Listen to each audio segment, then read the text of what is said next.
الحمدللہ رب العالمین والصلاة والسلام علی رسولہ الکریم اما بعد فقد قال اللہ تبارک و تعالی فی القرآن الکریم کتب علیکم القتال وهو کرہ لکم وعسى ان تکرہوا شیئا وهو خیر لکم وعسى ان تحبوا شیئا وهو شر لکم واللہ یعلم وانتم لا تعلمون صدق اللہ العظیم۔ سورۃ البقرہ آیہ نمبر 216۔ اللہ تعالیٰ فرماتے ہیں تمہارے اوپر قتال لڑائی کرنا، اللہ کے راستے میں جہاد کرنا فرض کیا گیا ہے۔ وَهُوَ كُرْهُ لَكُمْ، اور وہ تمہارے لیے ناپسندیدہ ہے۔ وَعَسَىٰ، اور شاید کہ تم ایک چیز کو ناپسند کرتے ہو اور وہ تمہارے لیے بہتر ہو، اور شاید کہ تم ایک چیز کو بہتر پسند کرتے ہو اور وہ تمہارے لیے بہتر نہ ہو۔ واللہ یعلم، اور اللہ جانتا ہے، وانتم لا تعلمون، اور تم نہیں جانتے۔ اس آیت مبارکہ کے اندر اللہ تعالیٰ نے جہاد فی سبیل اللہ کے فرض ہونے کے متعلق حکم دیا ہے کہ ایمان والوں کے ذمے جہاد فرض ہے، اور اس آیت مبارکہ سے یہ معلوم ہوتا ہے کہ ایمان والوں کے ذمے جہاد جو ہے وہ فرض عین ہے۔ لیکن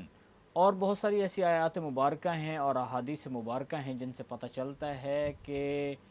قتال فی سبیل اللہ، جہاد فی سبیل اللہ ہر مسلمان کے ذمے ہر وقت میں فرض نہیں ہے۔ اس آیت مبارکہ کے عموم سے ایسے ہی معلوم ہوتا ہے کہ ہر بندے کے ذمے ہر وقت میں جہاد فرض ہے، لیکن اس کے متعلق کہ جہاد کب فرض ہوتا ہے اور جہاد فرض کفایہ ہے یا فرض عین ہے، تو فقہا نے قرآن اور حدیث کی روشنی میں یہ مسئلہ بتایا ہے کہ جہاد فرض کفایہ ہے عمومی حالات میں،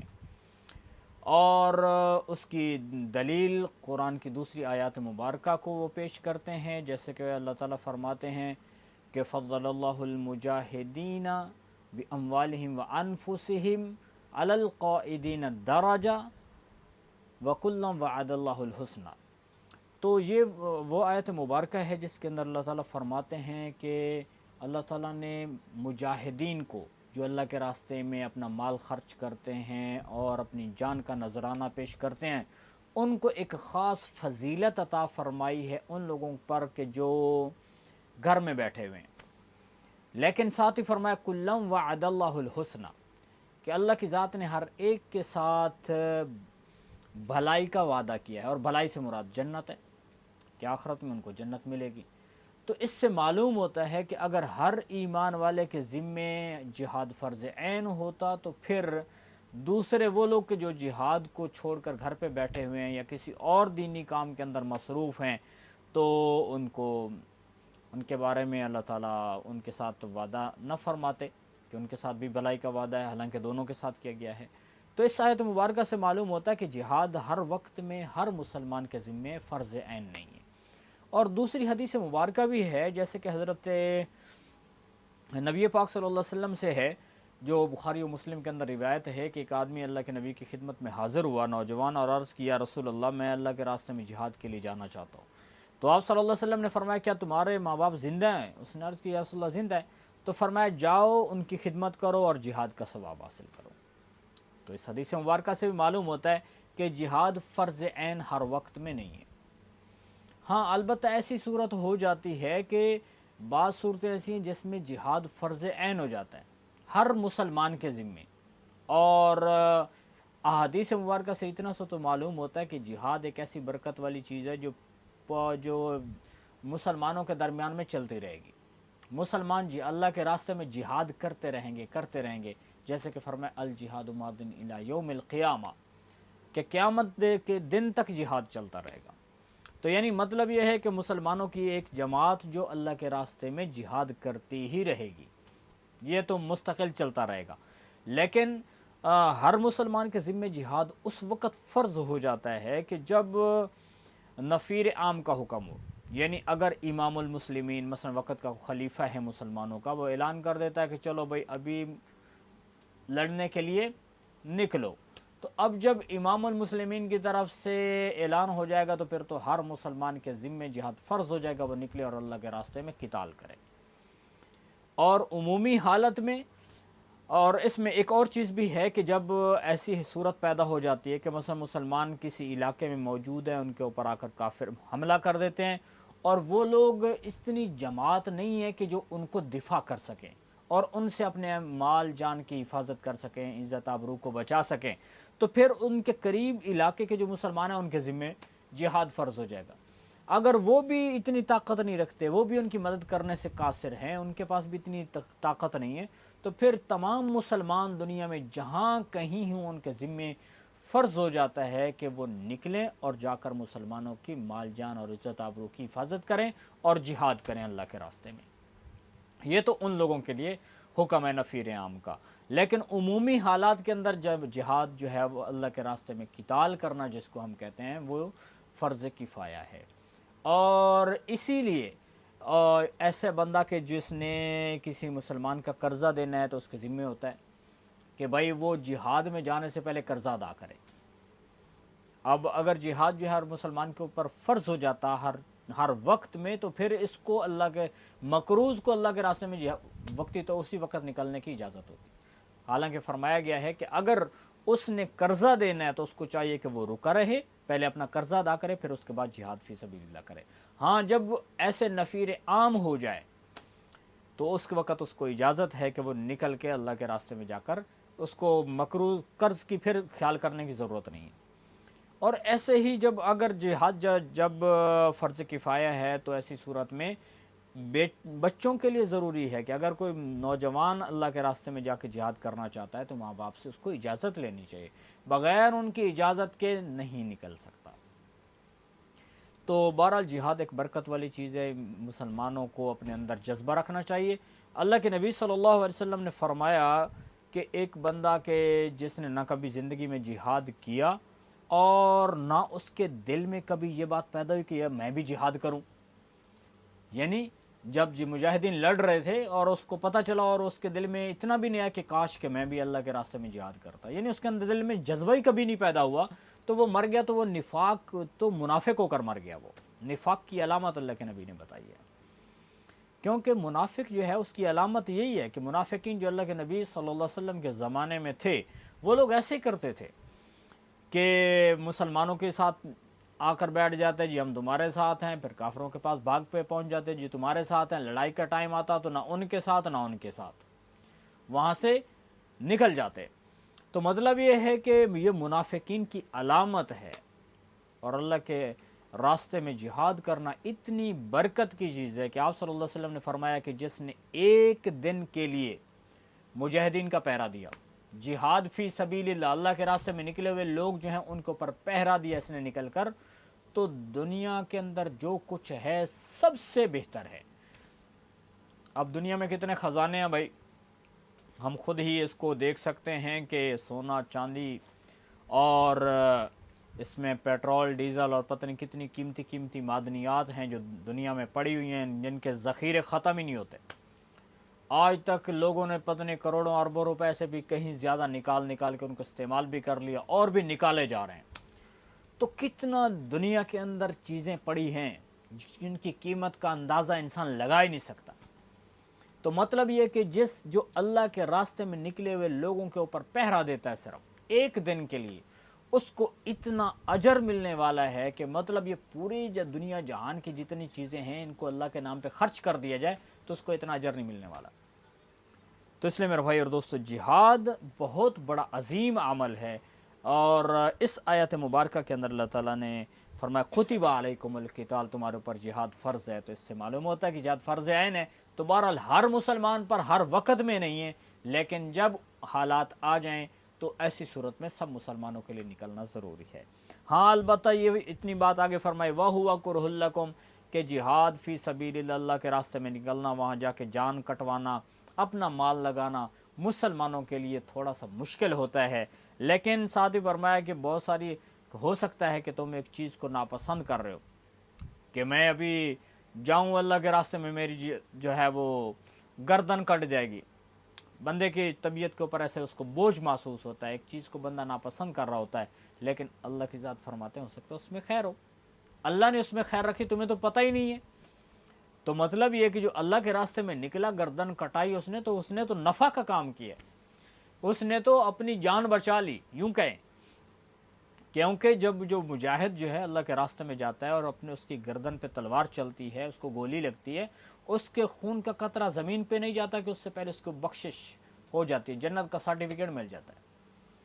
تو اس لیے میرے بھائی اور دوستو، بہت بڑا ایک قیمتی عمل ہے جہاد، اور ایمان والے کے لیے ضروری ہے کہ اپنے دل کے اندر اس کا جذبہ رکھے کہ میں اللہ کے نام پہ اللہ کے راستے میں نکلوں اور جا کر اپنی جان قربان کر دوں۔ اور ہو سکتا ہے اللہ تعالیٰ فرماتے ہیں ایک چیز کو تم پسند کر رہے ہو کہ یہ میرے لیے بہت اچھی چیز ہے، لیکن اس میں اللہ کی ذات نے وہ تمہارے حق میں اس کے اندر اللہ نے نفع نہ رکھا ہو، بلکہ تمہارے لیے نقصان ہو،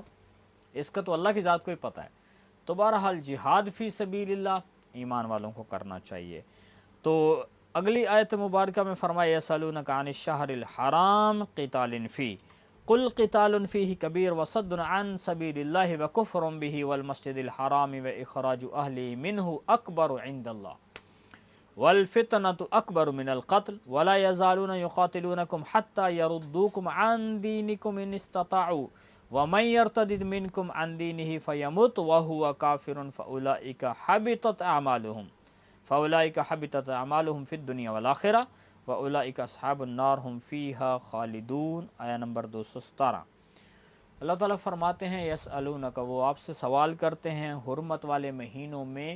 قتال کرنے کے بارے میں، لڑائی کرنے کے بارے میں۔ قل، اے میرے نبی آپ فرما دیجئے کہ قل قتال فیہ کبیر، ان مہینوں میں قتال کرنا، لڑائی کرنا بڑا گناہ ہے، اور اللہ کے راستے سے روکنا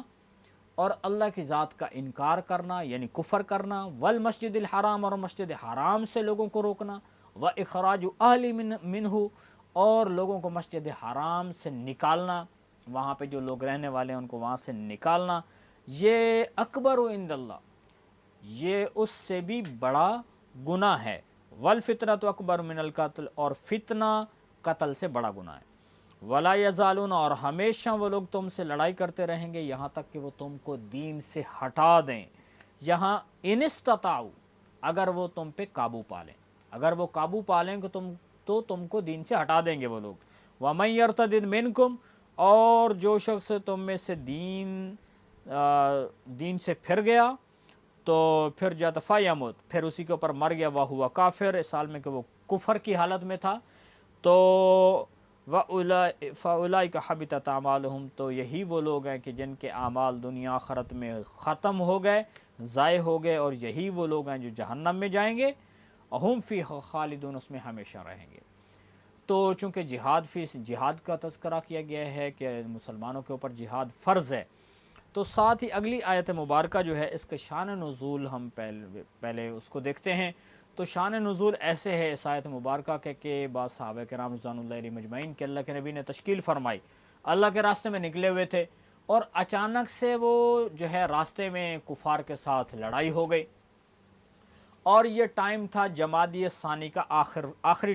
دن چل رہے تھے، تو اس وقت صحابہ نکلے تھے۔ اب راستے میں کافروں کے ساتھ لڑائی ہو گئی، تو لڑائی کے دوران ایک بندہ مر گیا۔ اب وہ جو بندہ مرا تو صحابہ کرام رضوان اللہ علیہ مجمعین یہ سمجھ رہے تھے کہ شاید یہ جمادی ثانی کی 30 تاریخ ہے، اور جمادی ثانی کے بعد تو دوسرا مہینہ اگلے رجب کا شروع ہو جاتا ہے، تو صحابہ کو پتہ نہیں تھا۔ لیکن جب صحابہ رضوان اللہ علیہ مجمعین کو پتہ چلا کہ یہ تو رجب کی پہلی تاریخ تھی، جو محرم، جو یعنی محترم مہینہ ہے، اس میں بندہ مارا گیا ہے، تو اس لیے وہ پھر آئے اور اللہ کے نبی صلی اللہ علیہ وسلم سے آ کر سوال کیا، یا رسول اللہ ایسا ہو گیا ہے، اب ہمارے لیے کیا حکم ہے؟ اور بعض حضرات جو ہے وہ اس کے بارے میں بعض روایات میں یوں آتا ہے کہ وہ جو کافر تھے جنہوں نے لڑائی کی تھی، وہ اللہ کے نبی کی خدمت میں آ گئے، اور اعتراضاً اللہ کے نبی سے سوال کرنے لگے کہ دیکھیں جی آپ کے ہاں بھی 4 مہینے تو آپ بھی محترم مہینے ان کو سمجھتے ہیں، لیکن آپ کے مسلمان تو انہوں نے تو لڑائی کی اور بندہ بھی مار دیا ہے، تو احترام والے مہینے کا تو خیال ہی نہیں کیا ان لوگوں نے، تو انہوں نے اعتراض کیا۔ تو اس کے اوپر جو ہے اللہ تعالیٰ جل شانہ کی ذات نے ان کا جواب دیا، یسألونک عن الشہر الحرام، کہ وہ اس کے بارے میں پوچھ رہے ہیں۔ اب کافروں نے آ کر سوال کیا یہ، تو ان کا ایک تو الزامی جواب ہے، اور وہ یہ ہے وصد عن، جو ایک تو تحقیقی جواب ہے وہ یہ ہے کہ قل قتال فیہ کبیر، کہ اے میرے نبی آپ ان کو بتا دیں کہ یہ جو 4 مہینے ہیں جس کو یعنی 3 مستقل مہینے جو ہے وہ ذی القعدہ، ذی الحجہ اور محرم کا مہینہ ہے، اور ایک رجب کا مہینہ۔ تو یہ جو 4 مہینے اس کے متعلق تو ہے، تو ایسے ہی حکم یہی ہے کہ اس میں لڑائی نہیں کرنی چاہیے۔ جو لڑائی کرے گا تو وہ مجرم آدمی ہے، اس نے بہت بڑا جرم کیا ہے۔ ان کے احترام کے خیال کرنا ضروری ہے، لیکن ساتھ ہی الزامی جواب بھی دے دیا کہ یہ کافر لوگ جو ہیں وہ مسلمانوں کے ساتھ لڑائی کرتے ہیں اور مسلمانوں کو اللہ کے راستے سے ہٹاتے ہیں۔ یعنی جو لوگ اللہ کے راستے میں نکل رہے ہیں ان کو کہتے ہیں کہ تم اللہ کے راستے میں جا رہے ہو، تمہارا مال جان یہ ضائع ہو جائے گا، تم مر جاؤ گے، لوگوں کو ڈراتے ہیں وہاں سے کہ جہاد فی سبیل اللہ کے لیے تم نہ نکلو۔ وَكُفْرٌ بِهِ، اور جو یعنی لوگ جن کو دین اسلام کی دعوت دی جا رہی ہے، توحید کی طرف بلایا جا رہا ہے، اور وہ اللہ کی ذات کا انکار کر رہے ہیں، کفر کر رہے ہیں، اللہ کے احکامات کو ماننے کے لیے تیار نہیں ہے، قرآن کو ماننے کے لیے تیار نہیں ہے، تو فرمایا کہ یہ بہت بڑا جرم ہے اس سے۔ اور فرمایا والمسجد الحرام، اور ایسے مسجد حرام کے اندر لڑائی کرنا، قتال کرنا، اور مسجد حرام کے احترام کا خیال نہ کرنا، وَإِخْرَاجُ أَهْلِ مِنْهُ اکبر، اور اسی طریقے سے وہاں سے مسلمانوں کو مسجد حرام سے نکالنا۔ تو یہ جو قتل ہوا ہے اس سے بڑا جرم ہے۔ یعنی اللہ کے ہاں جیسے ایک احترام والے مہینوں کا خیال کرنا ضروری ہے، یعنی کافر جو بتا رہے تھے تو ان کو کہا گیا جیسے تم یہ کہہ رہے ہو ان مہینوں کا خیال کرنا ضروری ہے، ایسے یہ جو تم مختلف قسم کے جرم کر رہے ہو جو بڑے جرم ہیں اللہ کے ہاں، تو تم اس سے باز کیوں نہیں آتے؟ والفتنۃ اکبر من القتل، اور فرمایا فتنہ برپا کرنا تو قتل سے، یہ جو ابھی قتل ہوا ہے یعنی مسلمانوں کو پتہ نہیں چلا اور ان سے ایک بندہ مارا گیا اور وہ رجب کا مہینہ تھا، تو یہ جو قتل ہوا ہے، جو فتنہ برپا کرنا دین میں، وہ اس سے بڑا جرم ہے۔ اور فتنہ کیا ہوتا ہے کہ لوگوں کو دین سے ہٹانا، اور جب لوگوں کے اندر جو ہے وہ شکوک و شبہات پیدا کیے جائیں گے، لوگوں کو مختلف قسم مسلمانوں کو مختلف طریقوں سے ڈرایا دھمکایا جائے گا کہ تم دین کی طرف نہیں جاؤ، یہ تو دین کے اندر لوگوں کو دین سے ہٹانا ہے، یہ قتل کرنے سے بڑا جرم ہے۔ ایک بندہ قتل ہو گیا تو مر گیا وہ،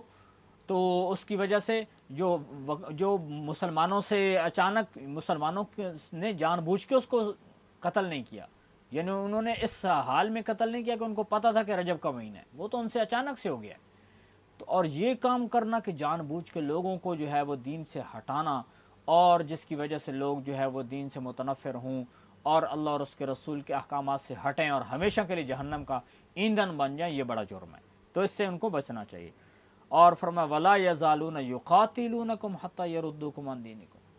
اور یہ جو کافر لوگ ہیں، اللہ تعالیٰ فرماتے ہیں کہ کافر لوگ جو ابھی یعنی آ کر مسلمانوں کے اوپر اعتراضات اٹھا رہے ہیں، یہ تو وہ لوگ ہیں کہ جو مسلمانوں کے خلاف ہمیشہ لڑتے رہیں گے،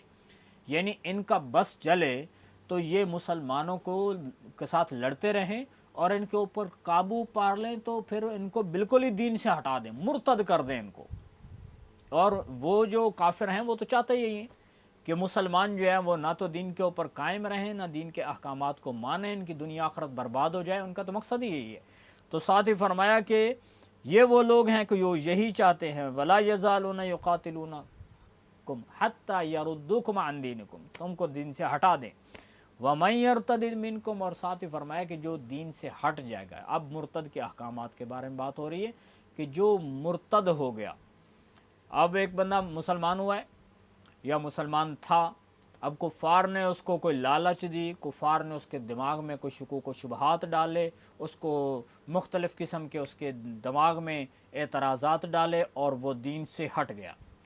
جو ہی یہ مرتد ہوا، اب اس نے جتنے پیچھے اعمال کیے ہیں، نماز، روزہ، حج، زکوٰۃ، نیکیاں جتنی اس نے اکٹھے کی ہوئی تھی، وہ سارے کی ساری نیکیاں ختم ہو جائیں گی۔ مرتد ہونے کا اتنا بڑا، یعنی مرتد ہونا اتنا بڑا جرم ہے کہ جو پچھلے ساری نیکیوں کو ختم کر دیتا ہے۔ اور یہاں تک کہ فقہا یہ فرماتے ہیں کہ اگر وہ دوبارہ سے مسلمان ہو گیا، اگر اس نے ارتداد کے بعد پھر اس نے توبہ استغفار کر کے پھر بھی مسلمان ہو گیا، تو پچھلے جتنے اس کے جرائم، جو جتنے اس کی نیکیاں تھیں وہ تو ختم ہو گئی، وہ اس کو واپس نہیں ملیں گی۔ اگر ایک کافر ہے اور کافر جو ہے وہ حالت کفر میں اس نے بہت سارے جرم بھی کیے، گندے کام بھی کیے، کچھ اچھے بھی کیے، لوگوں کی خدمت کی مثلا، بہت سارے اچھے کام بھی کیے، اگر وہ مسلمان ہو جاتا ہے تو جو اس نے حالت کفر میں جو اچھے کام کیے تھے اس کا ثواب اس کو مل جائے گا۔ لیکن مرتد جو ہے اس کے پچھلے سارے اعمال ضائع ہو جاتے ہیں، اور دنیا کے اندر بھی جو ہے اس کے اعمال دنیا میں ضائع ہوں گے، آخرت میں۔ دنیا میں ضائع ہونے کا مطلب یہ ہے کہ جب وہ مرتد ہو گیا تو اب ایک تو اس کے نماز روزہ حج زکوٰۃ ختم ہو گئے، دوسرا اگر اس کا کوئی مورث دنیا سے چلا گیا، مورث کا مطلب ہوتا ہے کہ اگر مثلا اس کا باپ دنیا سے چلا گیا، اب اس کے وراثت میں سے اس کو حصہ ملنا تھا تو اس کو نہیں ملے گا، اب اس کا جنازہ نہیں پڑھا جائے گا، نہ اس کو مسلمانوں کے قبرستان میں دفن کیا جائے گا۔ تو یعنی دنیا کے اندر اس اعتبار سے اس کے اعمال ضائع ہو گئے، اور آخرت میں یوں ہوا کہ جو ثواب تھا وہ تو ضائع ہوا اور ہمیشہ ہمیشہ کے لیے جہنم کا ایندھن بن گیا۔ اور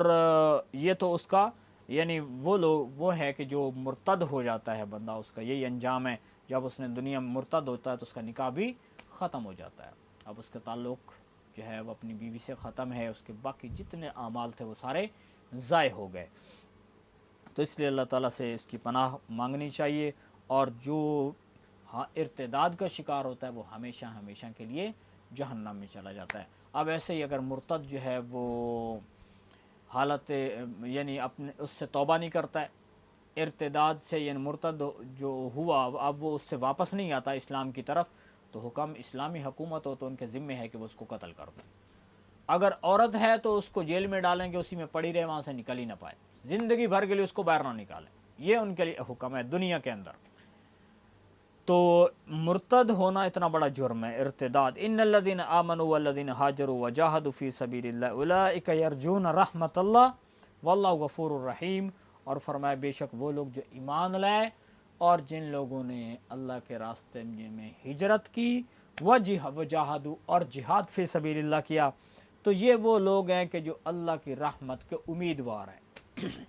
اور اللہ غفور الرحیم ہے، اللہ معاف کرنے والا ہے، رحم کرنے والا ہے۔ یعنی جو لوگ اللہ کے راستے میں جہاد کرتے ہیں تو اس نسبت اس لیے وہ نکلتے ہیں کہ ان کو پتہ ہے کہ اگر ہم نکلیں گے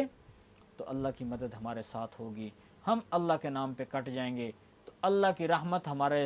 شامل حال ہوگی اور آخرت میں ہمیں جنت ملے گی، اس امید کے اوپر وہ لوگ نکلتے ہیں۔ تو جہاد فی سبیل اللہ کرنا مسلمانوں کے ذمہ فرض کفایہ ہے اور ایک بہت بڑی عظیم عبادت ہے، اور مسلمانوں کو اپنے دل کے اندر اس کا جذبہ رکھنا چاہیے، اور اس کے ساتھ ساتھ جو باقی کفار نے جو جرائم کیے ہیں، دین سے ہٹانا، دین میں فتنہ برپا کرنا، یہ قتل سے بھی بڑا جرم ہو جاتا ہے، اور ایسے ہی مرتد ہو جانا تو اتنا بڑا جرم ہے کہ اس کی وجہ سے اس کے سارے اعمال ضائع ہو جائیں گے۔ تو اللہ تعالی ہمیں